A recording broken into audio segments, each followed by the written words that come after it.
Bueno chicos, miren, quiero recalcar unas cosas de este tema porque como la doctora dijo es algo muy básico y si fallan con este tema no pueden esperar mucho de los que siguen.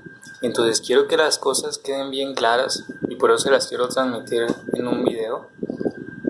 Pueden verlo pues las veces que quieran y todo eso, espero que lo vean realmente porque son cosas importantes tanto para su parcial como para que lo consideren para más adelante. Entonces, pues bueno, aquí en la primera imagen lo que podemos ver, como dice, es un corte de testículo de rata recién nacida. ¿Sí? Para empezar, los hombres, sí, como en todo, los hombres son sencillos, los hombres no batallan. En este caso, todo este rollo de la producción de la espermatogénesis y todo eso, los hombres no la van a hacer hasta que cumplan la pubertad, ¿sí? Entonces ellos disfrutan su infancia y todo bien tranquilos y nada. Las mujeres no, las mujeres son más complicadas hasta en esto. De hecho, ya empiezan todo su proceso de gametogénesis desde antes de nacer. Los hombres no, los hombres empiezan ya bien hasta que llegan a la pubertad. Entonces, como podemos ver aquí es recién nacido, ¿sí? Y lo que estamos observando es un corte de testículo donde vemos cordones seminíferos, ¿sí?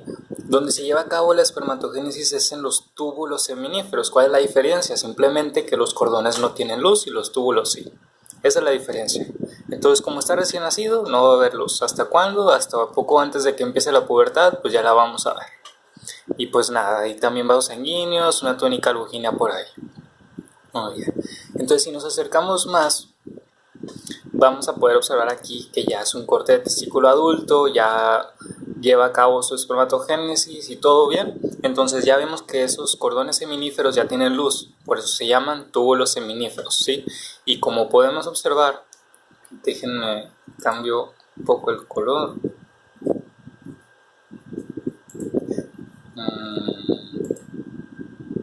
No, pues no se puede. Nada, sí se ve. Como podemos observar aquí, pues aquí es un ejemplo de túbulo seminífero, aquí tenemos otro, y como ven no todos están pegados, ¿sí? Existe un espacio que está aquí entre cada túbulo seminífero que se le conoce como tejido intersticial.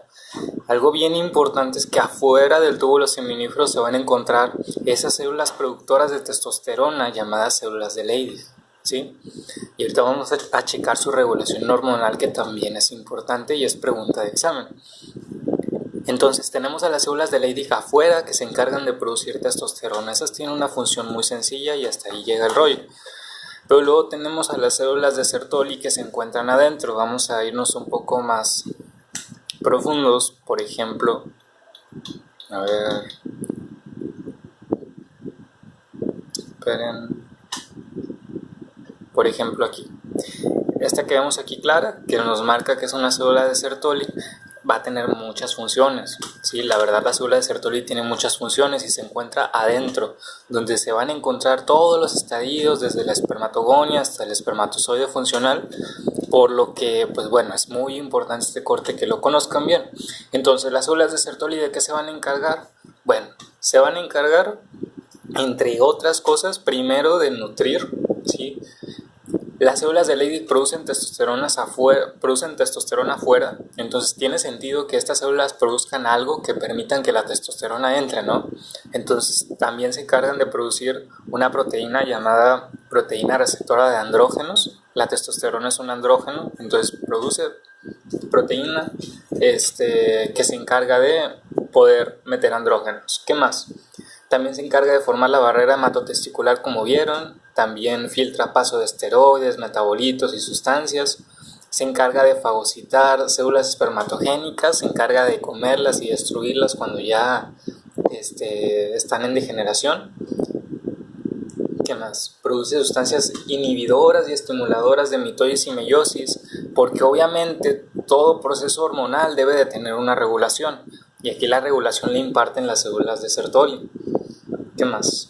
Se encargan de... ¿Qué más?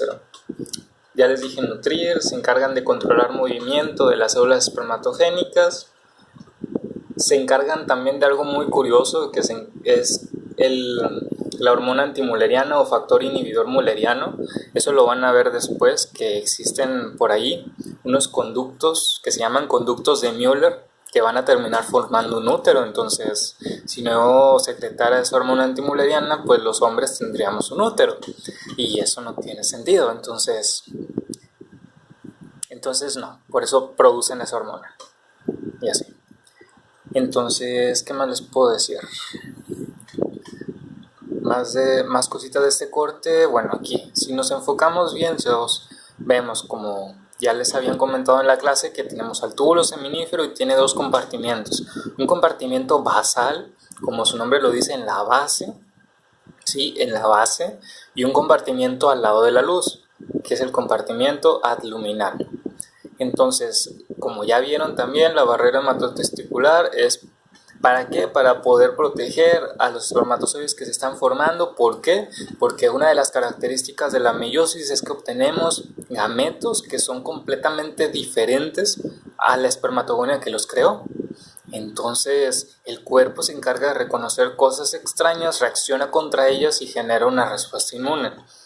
Por lo que es bueno que existe esta barrera, y no solamente existe aquí. También ya después van a haber más lugares donde hay barreras de este tipo que pueden hacerle tranzas al sistema inmune. Otro caso, por ejemplo, sería cuando vayamos a ver placenta, que existe por ahí una reacción para poder proteger al bebé que se está formando de, pues, el sistema inmune de la madre, porque definitivamente el bebé tiene un material genético diferente a la de la madre, porque se junta el del padre con el de la madre. Muy bien. Pues aquí, ¿qué más les digo? Las células que están en la base casi siempre van a ser espermatogonias, como los están marcando aquí, ¿sí? Y conforme nos vamos acercando hacia la luz, vemos cómo se van a empezar a desarrollar más. Entonces, creo que la siguiente imagen lo muestra mucho mejor, ¿sí? Esta célula que estamos viendo aquí es un espermatocito primario. Vean cómo respecto a la espermatogonia es más grande, ¿sí? Y conforme termina la meiosis 1, que eso es algo que deben de saber, el espermatocito primario entra en la meiosis 1, primario 1, no se les olvide, termina la meiosis 1, ¿sí? Y ya de tener 46 cromosomas bivalentes, ahora va a tener 23 cromosomas bivalentes en una condición haploide. Y va a dividir su tamaño a la mitad, formándome espermatocitos secundarios. Y esos secundarios van a entrar en la meiosis 2, ¿sí? Meiosis 2, espermatocitos secundarios. Y una vez que acaben, van a darme lugar a las espermátides, que esas ya van a tener tanto condición haploide como van a ser monovalentes. Y eso es algo, pues, básico que deben de saber. Otra cosa muy curiosa es que cuando se están dividiendo, el citoplasma no se divide adecuadamente, no ocurre la citocinesis de una manera adecuada, lo cual es normal, y de hecho están conectados, ¿sí? Por unos puentes citoplasmáticos que al final de cuentas, cuando se vuelven espermátides y dan lugar a los espermatozoides, se deshacen de parte del citoplasma, y esos puentes pues ya se convierten en unos cuerpos residuales por ahí que van a desaparecer. Y bueno, eso sería en cuanto a la imagen y cosas así que pueden observar. Ahora, ¿qué más? Bueno, no, pues esto también ya se los dije. Los distintos niveles, normalmente en la base, que vamos a ver espermatogonias. Conforme nos vayamos acercando a la luz, vamos a ver los distintos estadios. En este caso, pues bueno, aquí tenemos a la célula más grande, que es la célula de Sertoli. Aquí podemos observar espermatocitos primarios, cómo van desarrollándose, hasta que finalmente tenemos a los espermatozoides. Otra cosa que hay que recalcar es que al final de la meiosis 2 lo que obtenemos es espermátides, no espermatozoides. Entonces, ¿qué es lo que nos falta? Pues un proceso llamado espermiogénesis. La espermiogénesis es un proceso que me va a dar, pues, la forma del espermatozoide final, ¿sí? Le va a dar su cabeza, le va a dar su cuello y le va a dar su cola. Los componentes, el acrosoma, que contiene las enzimas necesarias para poder llevar a cabo la fertilización, y todo eso que van a ver en el siguiente tema después de ciclo menstrual. Ahora, ¿qué rayos es eso de la hipófisis? Eso es algo bien importante, y yo sé que es difícil de entender al principio. Para empezar, la hipófisis es una glándula, ¿sí? Una glándula del sistema endocrino que se encarga de secretar hormonas, muchas hormonas. Y la hipófisis se encuentra aquí debajo del hipotálamo, y la podemos dividir en dos partes. En una hipófisis anterior también llamada adenohipófisis, y en una hipófisis posterior llamada neurohipófisis. Entonces, la adenohipófisis se encarga de secretar varias hormonas, como ya les dije, pero las que nos interesan en este momento son las que producen esas células basófilas llamadas gonadotropinas, ¿sí? Gonadotropinas. Pero para poder yo liberar gonadotropinas requiero de un estímulo. Por eso el hipotálamo ayuda produciendo una hormona que se encarga de liberar gonadotropinas, llamada hormona liberadora de gonadotropinas, y llega a la adenohipófisis. Una vez que estemos en la adenohipófisis, ya vamos a ver de qué se secreta hormona folículo estimulante y hormona luteinizante. Hacia qué células va a ir es bien sencillo.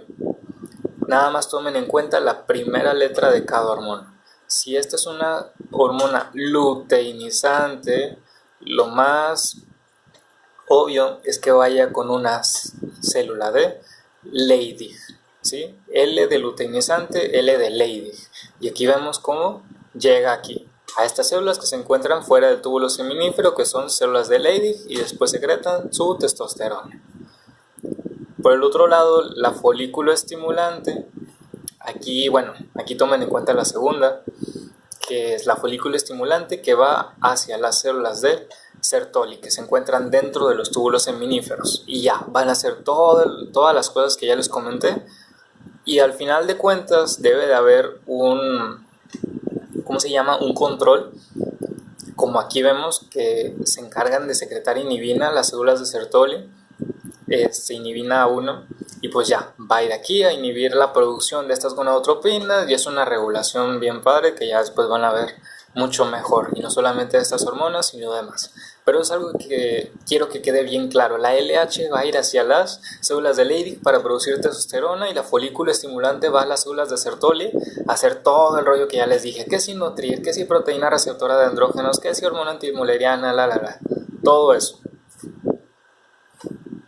Y ¿qué más? Bueno, algunos datos que se me puedan llegar a pasar. La meiosis 1 dura como 22 días, dura varios días, la verdad. Y la meiosis 2 dura un par de horas, es rápida, mucho más rápida que la 1. La 1 dura 22 y la 2 un par de horas nada más.